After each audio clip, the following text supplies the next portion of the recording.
You're watching Past the Wire TV.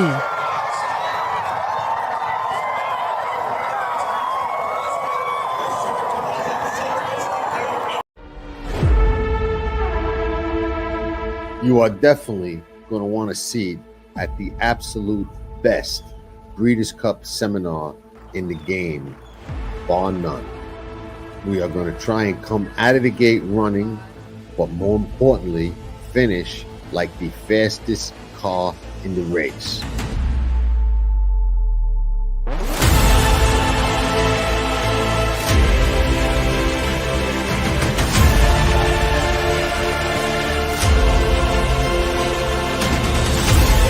If things work out, we'll be shopping for Cartier diamonds. Nobody does it better.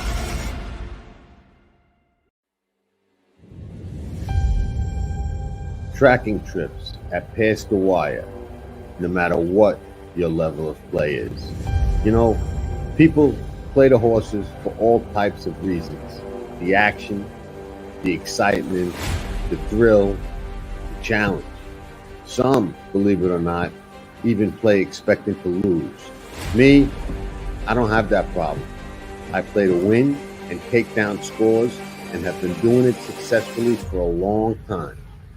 This is the life I've chosen. Don't go into battle alone. I do that. And you can have me and Tracking Trips as your second set of eyes. You can be a better. Let's win this fight.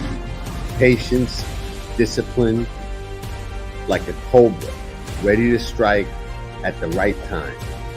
When we win, we celebrate, and we celebrate hard because the rewards make all of it worth it. Nobody does it better.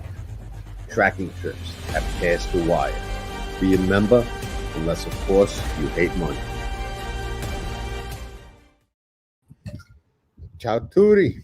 Hey, how's everybody doing? Everybody. It's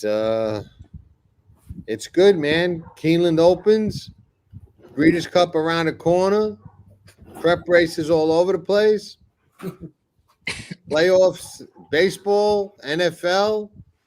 I mean, you know, not a lot in the sports and gambling world to complain about at present, right? You have no reason to be bored, man. Baseball playoffs, Yankees Saturday. Mets are trying to survive tonight. And Keeneland opens tomorrow, the Keeneland Fall Meet. Absolutely. Looking forward to it. We're going to talk 4 stakes. We didn't really look over the fields and make any determination based on that when we picked the stakes. We just picked 1 from Aqueduct, 2 from Keeneland, 1 from Santa Anita. All have potential Breeders' Cup implications. And I mean, it'd be tough to argue that the Champagne doesn't have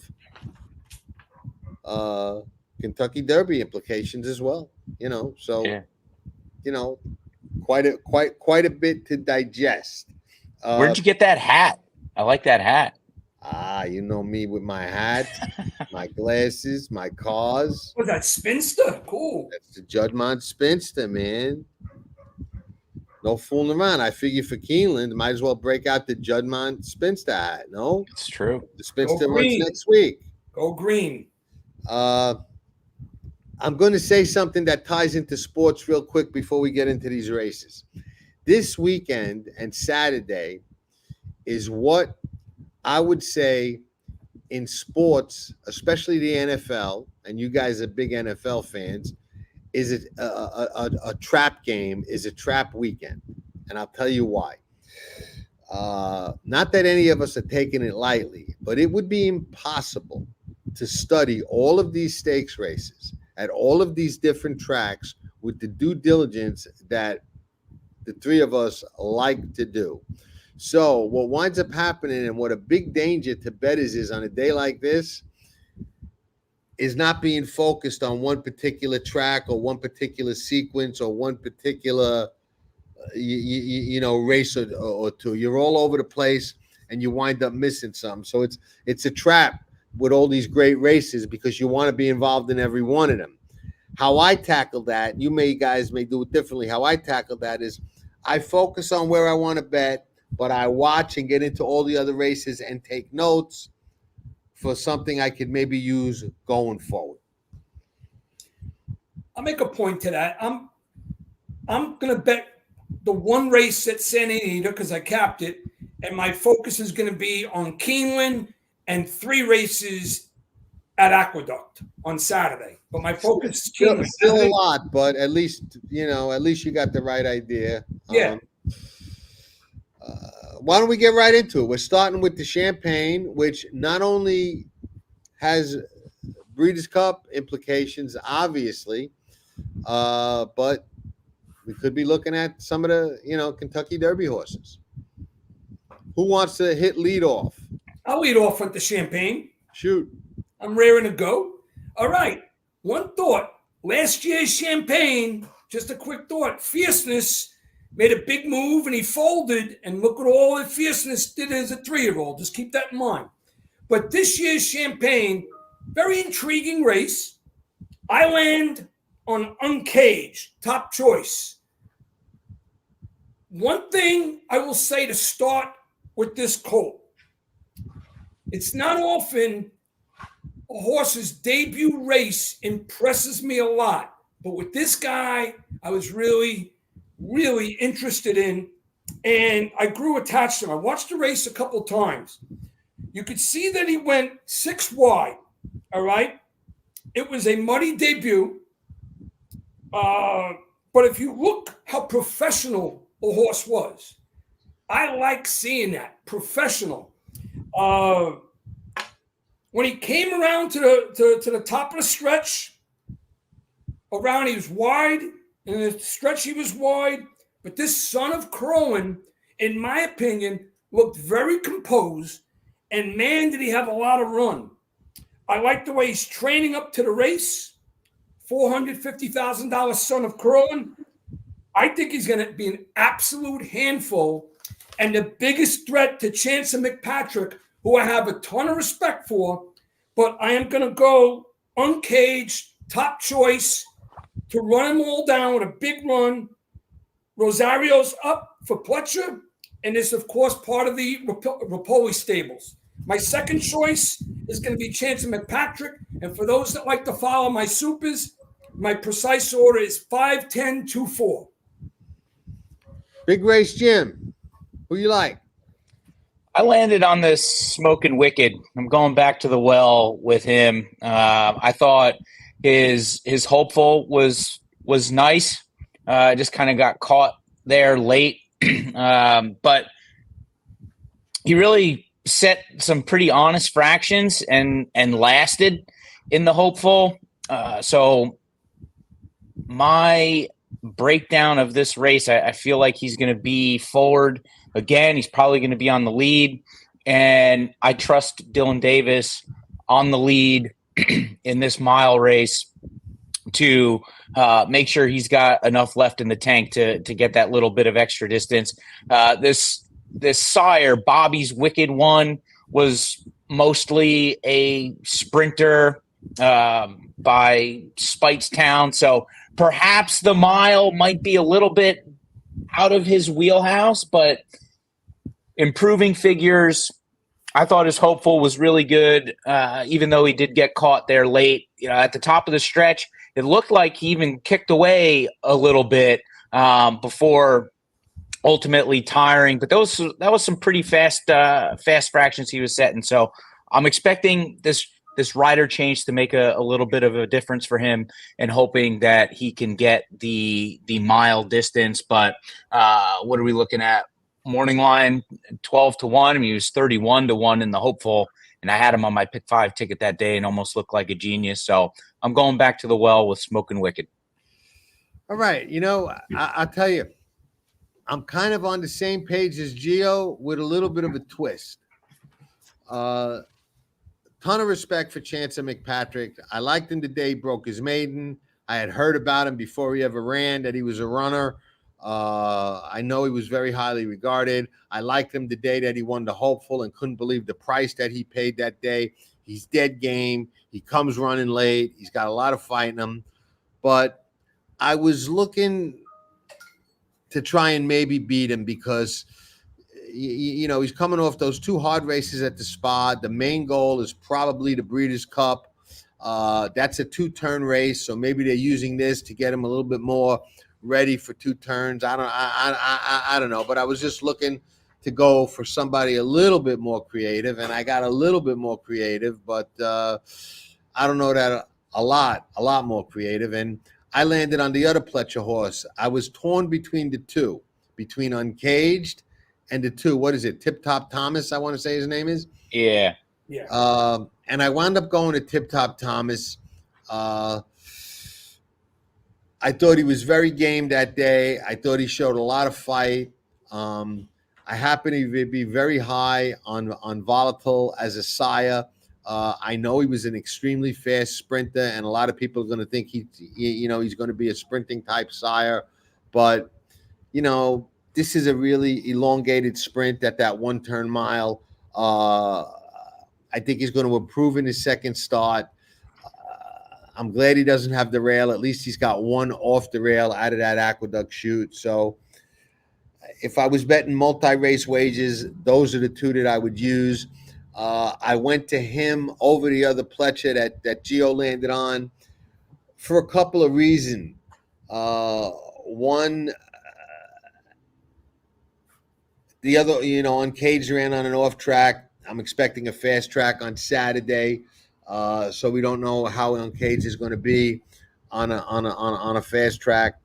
Number 2, Rosario hasn't been in the best of form lately. He does come up with a great ride every now and then and rides like the old Joel, but he's kind of like, you never know exactly what you're going to get with him sometimes. So that kind of swayed me to the other Pletcher horse, and I like speed in the 1-turn miles. So those are the 2 to me.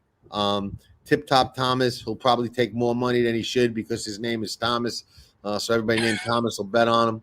Like that horse. What was his name a couple of years ago? That horse that always used to take all the money. I think he was even opened up the favorite in the Kentucky Derby. Do you remember that? It's like Billy something or Yeah. Jack something. Yeah. My man Jack or something. Yeah, something like that. So he might be a little bit of an old underlay, and Chance McPatrick's obviously is going to be a deserving favorite, but it is what it is. Those are the 2 I look at, and that's it. Hey, Jim, can you turn to Chance McPatrick? I saw an error that I just realized now because I watched that race several times. Look at the fractions they say at Saratoga for the 7-panel hopeful. It wasn't that. They were 22-3 and 45-3. Yeah, so that's a misprint. No, it's not. Yes, it is. It is because they've got it listed properly for Smoking Wicked here, so they got right. It's correct. Okay, it's Smoking listen, Wicked. I'm going to school you guys. All right. No, wait, time out. John, before you speak, I watched that race like 3 times, and Frank Miramati clearly 22-3, 45-3. Those were the fractions. I'm not disputing that. If you listen, you learn. If you talk, you don't. Okay. Stazit. Okay, let me see what you have to say. These are my past performances. I printed them out with the splits for the individual horses. So Smoking Wicked shows the time that was on the clock because he was on the lead. Chance McPatrick shows different splits because those are the splits that he actually ran. Okay, so they're correct. And I do that deliberately because Formulator allows you to do that, and it gives you a little bit of an edge knowing how fast they're going to run as opposed to looking at, well, they went to half in 45. This one was 3 lengths back, so how fast did he run? And you would be amazed at how many times, because I do that a horse is laying second, and everybody's like, gee, how come he's second? He's got no speed. Bullshit. He's got speed because you know the individual splits that particular horse ran. Pace makes the race. So like I said, it is not a misprint. Listen, and the master will teach you. It was a good start to Z, but one thing, confirm this. The actual fractions for the whole hopeful were 22-3, 45-3. No one disputed that. Okay. All right, that's all. That is not in dispute. That's I like hell understand. being hot. Nobody's ever disputed that. Interesting. Okay. Moving right along. Keeneland. Who's hitting lead off here? I'll go. I thought, obviously Brightwork looks pretty darn tough in here, but I'm guessing she's going to be overbet. So I landed on the 6, Zeitlos. Getting back to her preferred distance, seemed like she was really coming into her own throughout the spring, and then for whatever reason they tried her on the turf last time, and she still ran pretty darn good, even though she lost. Then came back at Churchill, 6.5 furlongs. I thought that was a fine race. So I think she's still kind of improving, and I'm hoping that she recaptures some of that form we saw earlier in the year. And outside of Brightwork, I thought she looked like one that would be pretty tough in here for Asmussen. So I landed on Zeitlos. Okay. Much obliged. Thank you very much. We got people on the show that are going to be at all 3 tracks, which is phenomenal. So, Gio, you want to go second or you want me to go second? Yeah, I'll follow up because I had a very similar opinion to Jim. Just wanted to add a couple more points. I, too, landed on Zeitlos in this field. By the way, we need to mention it's the TCA Grade 2, the Thoroughbred Club of America. I don't believe we said that in the beginning. 350,000 Grade 2. Anyway, I landed on Zeitlos, and let me tell you why, to add to Jim's point. But Jim didn't mention this, but I thought it was important to mention. Full body of work I like. I felt like he's never been better. It is the daughter of Curlin, but most importantly, Asmussen is coming right back with this gal. I mean, right back. Ran September 14th. That's about 20 days ago by the time they break out of the gate, 19 or 20 days. That's coming right back. 5 for 7 at the distance. 5 for 8 at the distance. 6 for 8 in the exactas. And a great 2024. And when you win 5 out of 7 races, you have a nose for the wire. So now Asmussen comes right back and cutting back 110 yards, that half furlong. I think this horse is in great shape, top choice. I'm going to use a couple in the multiples, and my precise order for those that follow and expect that from me, 6-3-1-7. 6-3-1-7. Interesting. Now we do have a misprint. There is a misprint. What's that? It says Zeitlos is carrying 120 pounds. I say more like 300 because all 3 of us are landing on Zeitlos. So, well, you'll have something new, John. Let's hear it, man. She's got a lot of weight. That worked out well when we were all on Brightwork, so now we'll try and turn the tables on her. Right. I will say this. I was very torn between the 2 Asmussen horses. I do respect Clearly Unhinged quite a bit. I think she is very, very dangerous. Brightwork, I'm willing to bet against because I think she's coming off a very hard race off the layoff, and she may be a little suspect. Everything you guys said about Zeitlos, I think, is spot on. I do like her wheeling back relatively quickly. It's interesting that Christian Torres rode both the Asmussen horses last time, winds up on Clearly Unhinged. Was that a Steve call or was that a Torres call? I know Steve well enough to know he usually makes those calls. He's very much involved in everything that happens in his barn, whether it's a $7,500 claimer at Sam Houston Park or $1 million Grade 1 race. That guy knows everything that's going on. So I got to think it was his call, and he went to Jose for the 1. I'm guessing he likes a little bit better and looks to be a little bit more reliable. But I wouldn't fall asleep on Clearly Unhinged, but I like Zitlos. And if you watch her last replay, which Gio, I know you do and did, there was a point in that race where she looked like she was just not going to fire and was beat. And then she just, when it counted the last, I would say 3/16 of a mile, she just light bulb went off, got her mind on business, and like a tiger, and she split ran horses past too. them. Yeah, She split horses and just ran past them like, I'm for real. So, and that Positano Sunset is no slouch either. So Misprint is the 120 pounds. She's carrying a little bit more weight than that. But what are you gonna do? Hey, while we're on the race, I just want to make another point about Brightwork, who's my second choice, and I'm going to play a strong exacta. This is the preferred distance for this gal. No doubt, in my opinion, she's a sprinter.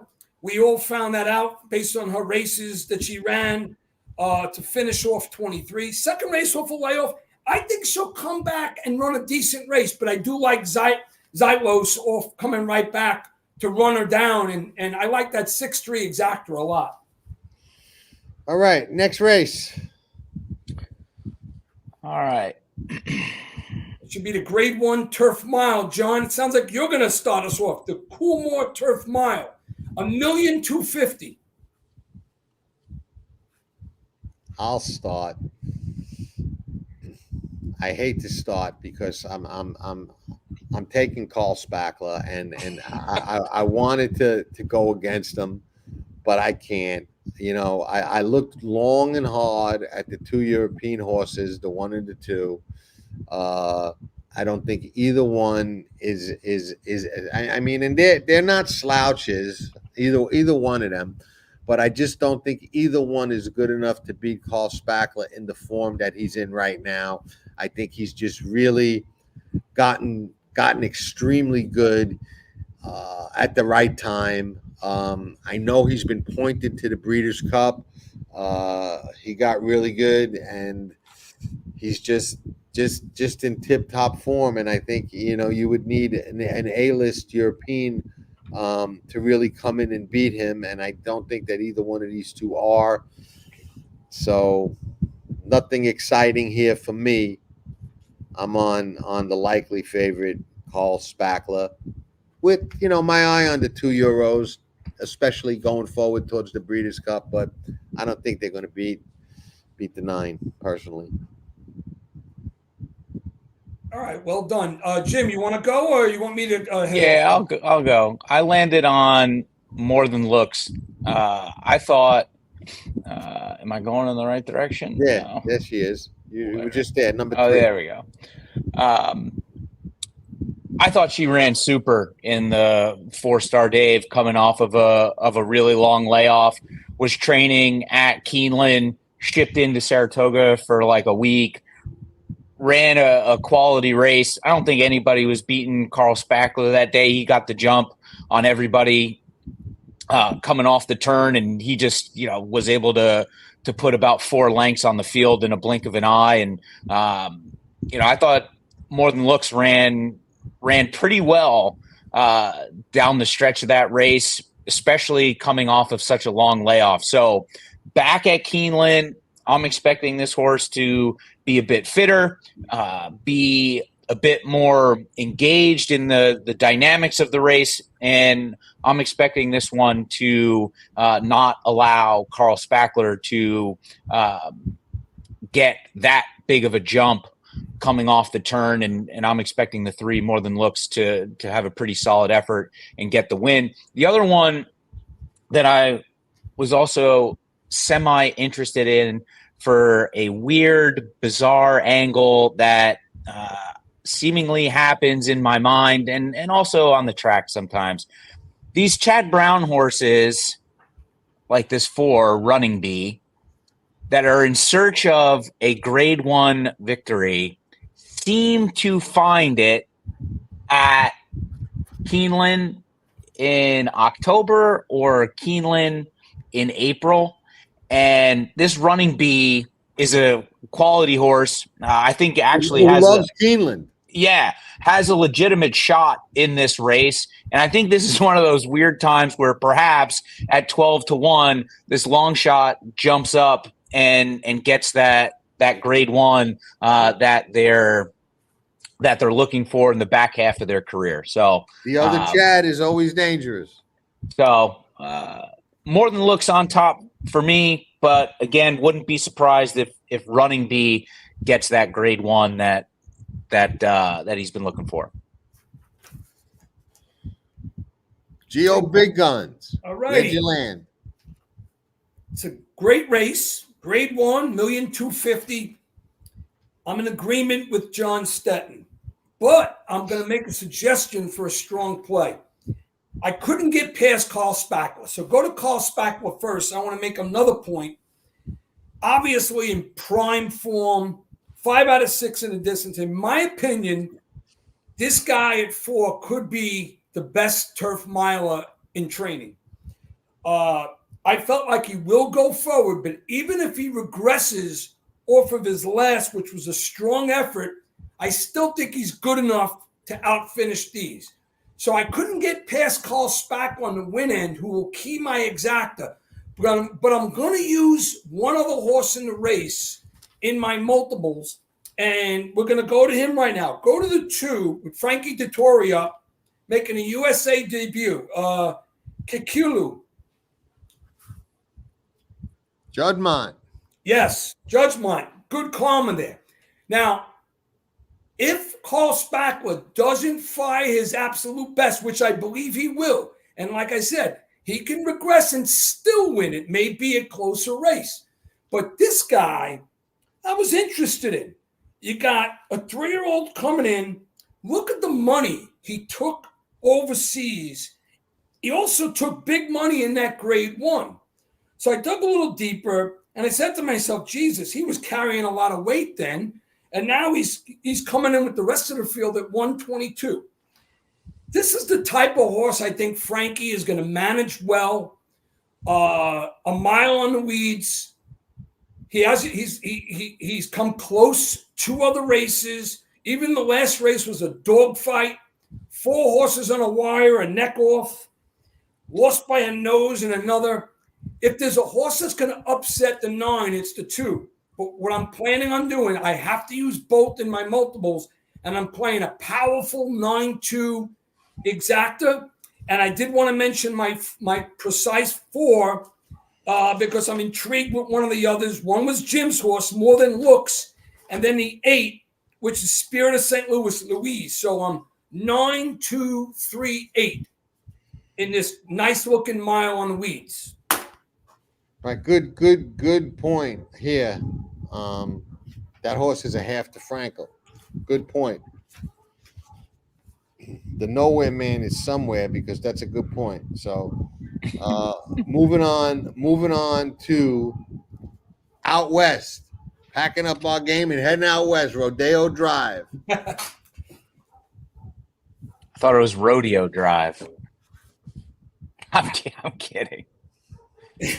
I'm the one who usually gets the names wrong. 10 furlongs on the turf. Pretty Woman, Rodeo Drive. You could say Rodeo Drive. I like it either way. All right, Gio, lead off. All right, I'm going to lead off. Those of you know that my last name is Seti, which is the number 7 in Italian. I land on number 7 here, Aspen Grove.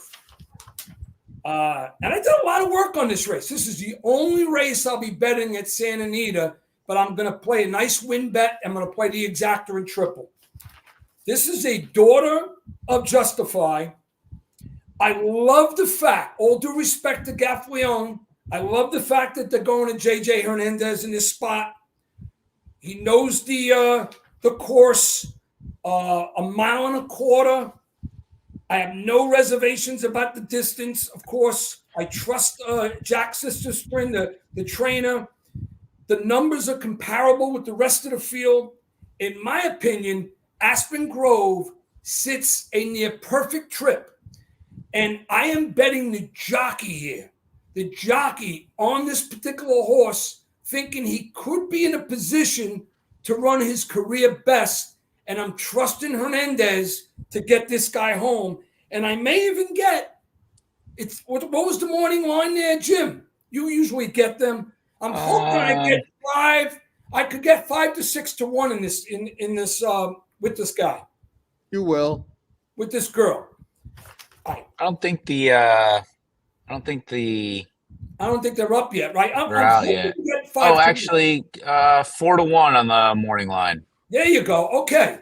Well, if I get 4 to 1, I'll be a happy guy. I really like this gal. I really feel that the gal's going to run a career best, and I trust JJ Hernandez. One other point, because I said I'm going to play the exacta well, and I'll give my precise 4. For second, I scream, you scream. Go to the 4. And I will use I scream, you scream in my multiples. So I'm going too deep in my multiples. I'm playing the 7 to win, and I'm going with a 7-4 exacta. I was really impressed with I Scream, You Scream in her last 4 straight wins. A lot has gone well for her. Hector Berrios is an underrated rider over there. I just think it's beat 3/4 of a length by my top choice. My full order is 7-4-2-6. 7-4-2-6. Big race, Jim.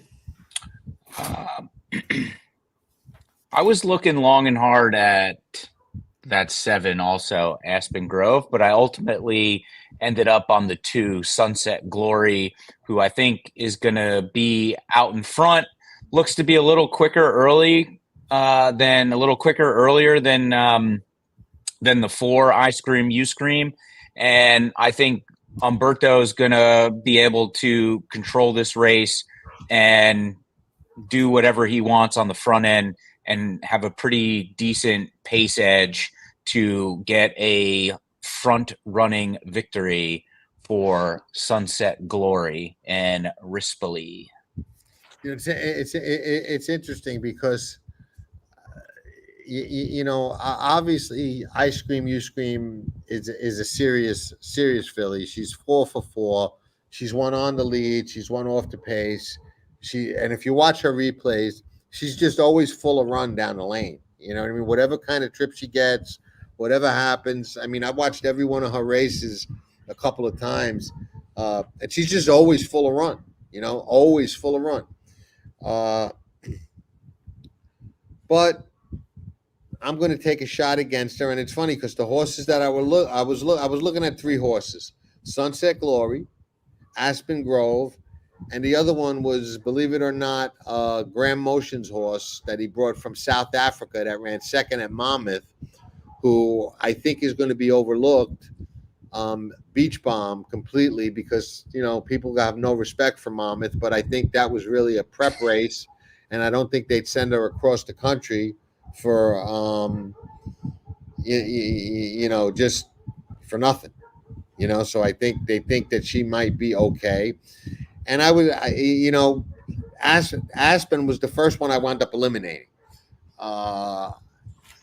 And it was very tough for me to get, separation between Motion's horse and McCarthy's horse that Jim landed on. Because the thing about both of those 2 fillies, in my opinion, is they're both sitting on forward moves and considerable forward moves. And ultimately, I landed on the 5. So, I think we're all in the same ballpark, but I landed on the 5 because I think, maybe those South African races are a little bit underrated. Monmouth is just a prep to me. So they're bringing her out there. They must think she's got more to offer, more to show. She was, a group placed horse and winning horse, in South Africa. I think in a race like this, maybe she's worth taking a shot, and she'll be by far the biggest price of the 4 that we mentioned. So I just landed there, and Fresu, rides that course very, very well, wins a lot of races out there. So I just thought that she might be worth taking a shot with at a nice price. Jim, you have the morning line in front of you. What is the morning line? It's got to be 10, 12 to 1, no? Yeah, 10 to 1. Yeah, and then she'll be every bit of that, probably more. So, that's ultimately where I landed. Hey guys, I wanted to share one other nice job, John. I wanted to share one other point that I didn't mention on Aspen Grove. Can you go to that, Jim? Yeah. Observation here. I talked a lot about how I feel JJ Hernandez is the right jock for this horse. Going to sit a perfect trip and run him down. But look at the company that Aspen Grove kept. There's some older mares, Didier, Nisi Marie, Warlike Goddess. If you go and you trickle down overall, when the horse was overseas and here in the United States, the consistency, buyers, 89, 90, 90, 90. I just feel the horse is sitting, and I'm going to get a report on her thoroughbred, but I just think the horse is sitting on a career best. Yeah, that's a good point. Has been knocking heads with some of the best female. No doubt. She's got a lot of class and finishes fast. She comes running. When she brings her A game, she comes running. A contender for sure, no doubt about it. I thought this was actually a tough race. As much respect as I have for I Scream, You Scream. I thought it was a tough race, and I always look for those undefeated horses to get beat at some point. They're not machines, so they could get beat. Now there are a lot of other races on Friday and Saturday with Breeders' Cup implications. This weekend is also the Pre-Day Opera and the Arc de Triomphe from Longchamp. I'll tell you this about the Arc de Triomphe. It's a tough race to handicap and bet and win. Trip determines an awful lot in the Arc. The Kentucky Derby, the Arc de Triomphe, the Melbourne Cup are probably, in my opinion, the three toughest horse races to win in the world. So it's definitely worth paying attention, and looking for Breeders' Cup horses coming out of there. And you know who's in there? And I take a little personal satisfaction and credit that this horse is even in the race. You remember early in the year, I told everybody about Notable Speech, who was going to be in the Breeders' Cup Mile. There was another horse there that had only run one time, and I said, this is a Group 1 horse, no question about it. We'll win Group 1s. His name was Los Angeles. He won Group 1. Well, remember it well. He's in the Arc de Triomphe. So, second set of eyes, tracking trips. Now's the time to be a member. It's always a time to be a member. But Los Angeles made it to the Arc de Triomphe, and he's already a Group 1 winner, which I felt about him the first time I laid eyes on him. Maybe we should start a bloodstock agent business and start buying these horses and then pinhooking them or reselling them. Well, you know what? 4 weeks out from the breeders, it's a nice weekend. It really is. But John made a good point earlier. You can't be all over the place. I am going to you're going to get swallowed. You're going to get swallowed all over the place. My focus is Keeneland, and I'm playing 3 races at Aqueduct and the one in Santa Anita. I'm sticking to my guns, and I'm playing Keeneland tomorrow. Root for Los Angeles in the Arc de Triomphe. That's Sunday, right, John? Yes, I believe it is. Sunday morning. I've got a live long shot, and I'll put long shots in quotes because you never know what the hell kind of price you're going to get based off the morning line at Keeneland. But that's a story for another day. In the Jessamine tomorrow, the 10 Italian Soiree, 20-1 on the morning line. And anybody that's watched this show for any length of time knows I'm a big Brisnet class rating, especially on the turf. This horse has the highest class rating amongst this field. And also, I try my best to fade the horses coming out of Kentucky Downs just because they typically don't perform all that well at Keeneland, given the rigors of the long grass and the undulating hills and kidney bean shaped track at Kentucky Downs. So we'll see what we get out of Italian Soiree, one of only 2 horses in that field in the Jessamine tomorrow that is not coming out of Kentucky Downs. So the Kentucky Downs angle and the class angle, 20-1 on the morning line. I liked Italian Soiree in the Jessamine tomorrow. All right. Sounds good. And thank you, SA. Please hit the like button. It helps us a lot. Gio, you got people looking for input at Keeneland. Diane, thank you. Repeat what? Stephanie, what do we need to repeat that you missed? Speak now or forever hold your peace. Wayne, the Jessamine is race 8 tomorrow. And Diane, for the undercard on Saturday, since I'm concentrating on Keeneland, if you'd like, I will post my precise orders in the undercard. There's some other big races we didn't cover here. And let me know if you need something for tomorrow, because I'm going to do a little focus for tomorrow as well. Maybe I'll put something up on Seti Better Days on Twitter X. Twitter X. Sounds good. X. All right. Twitter X. X Twitter. All right, everybody. Thank you for tuning in. We tried to do a little shorter show than we've done in the past. We kept Gio succinct.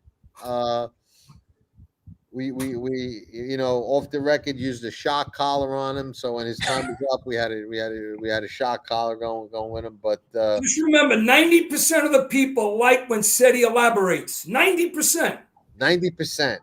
Seti elaborate. And Seti's going to be doing some deep dives going forward. So don't worry. This is not a permanent thing where every show is going to be short. Not that this was short, but okay, we appreciate you all. Hit the like button. Leave some comments. Let us know what you think. Let us know what you want to see. We got a ton of stuff coming up. Forget about it. I couldn't even tell you about all the stuff coming up. If you don't have a seat at the Breeders' Cup seminar, grab one. And stay tuned. A ton of stuff coming up. A great auction coming up from Shorebed Coffee that's going to help the Bridge Sanctuary Ranch in Texas. That saves a lot of these thoroughbreds that would otherwise not be saved. So that's a great cause. They got some great memorabilia and stuff that they're going to be auctioning off. So stay tuned for that. And John, we have a show. Katie Davis with another win.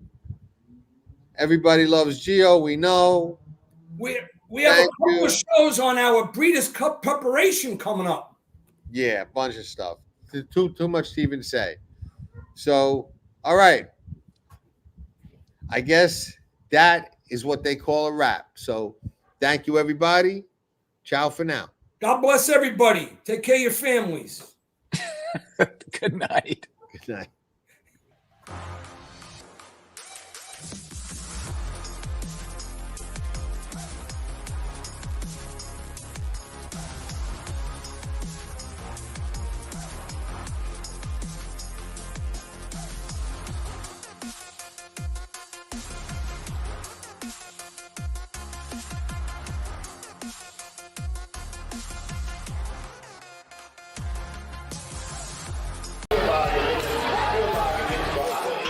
Nobody does it better.